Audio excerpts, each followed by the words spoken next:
Assalamualaikum warahmatullahi wabarakatuh. Bismillah, alhamdulillah, wassalatu wassalamu ala rasulillah amma ba'dah. Hadratal muhtaramin, para alim, kaum muslimin muslimat rahimakumullah. Alhamdulillah, pada kesempatan kali ini saya akan membacakan hasil keputusan musyawarah yang membahas tentang hukum-hukum yang sering terjadi di masyarakat. Alhamdulillah, ini sudah ada beberapa pertanyaan yang sudah bisa terjawab. Pertanyaan yang pertama, seperti yang sering terjadi selama ini bahwa seseorang masuk depot makan dan belum ada akad lebih dahulu, orang tersebut kemudian langsung diberi makanan oleh pemilik depot tersebut. Pertanyaan, bolehkah orang tersebut tidak membayar? Jadi sudah menjadi umum, orang ketika masuk di depot warung makan, belum ada akad sudah dikasih makanan oleh si pemilik depot. Nah, kalau terjadi seperti ini, apakah orang yang sudah makan tersebut boleh tidak membayar? Jawab, tidak boleh. Jadi harus tetap membayar meskipun tidak terjadi akad di situ. Keterangan ini diambilkan dari kitab Samratul Raudhah halaman 119 sampai 120. Yang kedua, kitab Bughyatul Mustarsyidin halaman 166.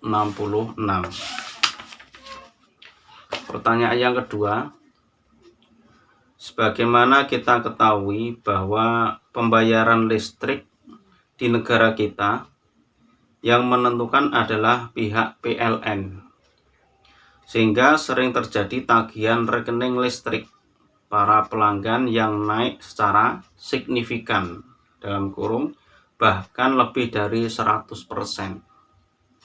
Sementara penggunaan listrik relatif tetap dan tarif dasar listrik tidak mengalami kenaikan. Soal A. Akad apakah yang dilakukan oleh pelanggan dengan pihak PLN tersebut dan bagaimana hukumnya? Jadi akadnya pelanggan dengan PLN ini dinamakan akad apa?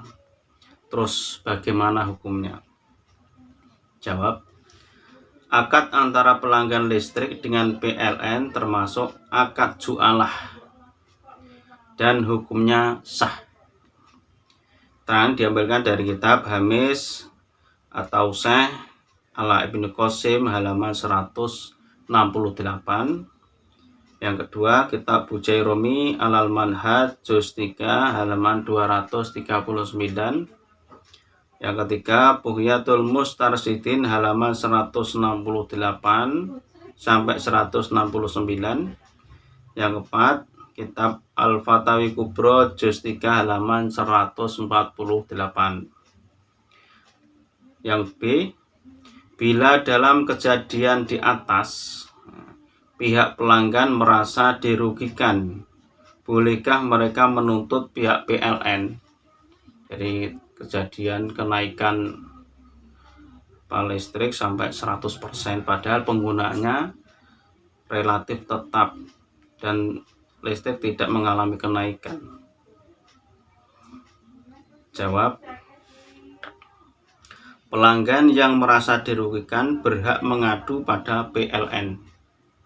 Bila terjadi perselisihan, maka diselesaikan di pengadilan. Keterangan ini diambilkan dari kitab Hamis I'anatul Thalibin juz 3 halaman 122. Yang kedua, kitab Al-Fiqhul Islami juz 4 halaman 779. Pertanyaan yang berikutnya, sebagian tokoh masyarakat mendaftarkan instalasi listrik dengan memakai nama musola atau madrasah agar pendaftarannya lebih murah.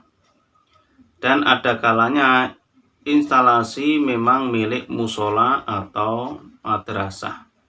Akan tetapi, berhubung beliau belum mampu mendaftarkan diri pada PLN, terpaksa beliau menumpang pada musola atau madrasah dengan membayar sekedar pemakaiannya. Soal A. Bolehkah tokoh masyarakat tersebut mendaftarkan instalasi listrik dengan memakai nama musolanya agar pendaftaran lebih murah? Jawab, boleh apabila ada maslahah atau kebaikan. B. Bolehkah tokoh masyarakat menumpang aliran listrik pemakaiannya padahal pembayarannya merupakan sumbangan masyarakat? Jawab, boleh bagi nadir atau pengelola dan orang-orang yang mendapatkan izin untuk menggunakan aliran listrik milik musola atau madrasah dengan membayar sekedar pemakaiannya. Keterangan ini diambilkan dari kitab 1 Mustarsyidin halaman 65 dan halaman 174. Yang kedua, kitab Ghayatul Talkhisil Murad halaman 188. Terima kasih, semoga keterangan ini bisa menambah wawasan kita, bisa menambah ilmu kita. Dari saya cukup sekian. Wallahu muwaffiq ila aqwamit thoriq. Wassalamualaikum warahmatullahi wabarakatuh. Assalamualaikum warahmatullahi wabarakatuh. Bismillah, alhamdulillah, wassalatu wassalamu ala rasulillah, amma ba'dah. Hadratal muhtaramin, para alim, kaum muslimin muslimat rahimakumullah. Alhamdulillah, pada kesempatan kali ini saya akan membacakan hasil keputusan musyawarah yang membahas tentang hukum-hukum yang sering terjadi di masyarakat. Alhamdulillah, ini sudah ada beberapa pertanyaan yang sudah bisa terjawab. Pertanyaan yang pertama, seperti yang sering terjadi selama ini bahwa seseorang masuk depot makan dan belum ada akad lebih dahulu, orang tersebut kemudian langsung diberi makanan oleh pemilik depot tersebut. Pertanyaan, bolehkah